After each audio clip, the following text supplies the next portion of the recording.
absolute privilege to be involved with Bembridge Primary School. I first became a foundation governor 5 years ago, and then when Steve Daughtry arrived at Holy Trinity, we set up a worship team that would come and lead the collective worship. So I used to come with Caroline, who runs Church Mice with me, and we used to come once every 3 weeks, so it's a 3-week rotation. But we have a theme which Lizzie decides upon, and then she lets us know what the theme of the term will be, and then we all decide what angle we're going to go in at. Caroline and I am really storytellers to young children, so we may not use a Bible story, but we always refer to what Jesus said in the Bible. It's all about Jesus.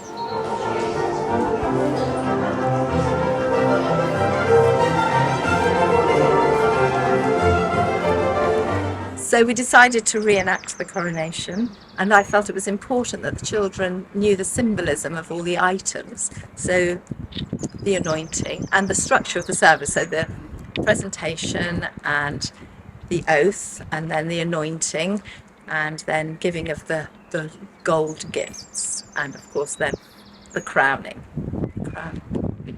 So we used children as the guides to the coronation, so they could explain what every symbol meant. So the orb being the world, but it's too much for King Charles to look after the world on his own, and on top is the cross, and of course he can only do it with God's help.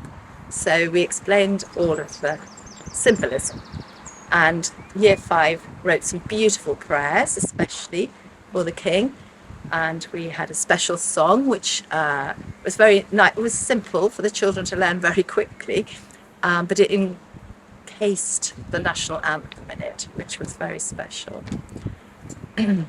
Our King was only 5 years old and our Queen was only 4 years old, but they were absolutely regal in everything they did, which was just wonderful. And the Archbishop of Canterbury took his role very seriously, and immediately he put the costume on. He felt he was the Archbishop of Canterbury.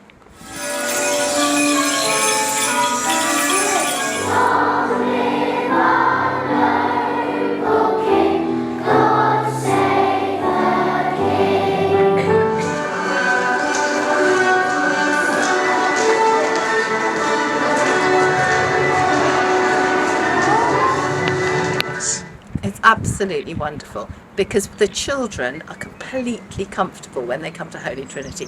They call it our church. This is our church. So they might have come as a church mouse when they were 3 and 4 and done some wild worship with us, which is what happens on a Wednesday. Or they might have just come at Christmas or Easter or Harvest Festival. But when they walk in, there's this lovely buzz. They're completely at home. They come at Christmas and sing carols to us and join in our services, and it's just wonderful to see them completely at home in amongst our church family.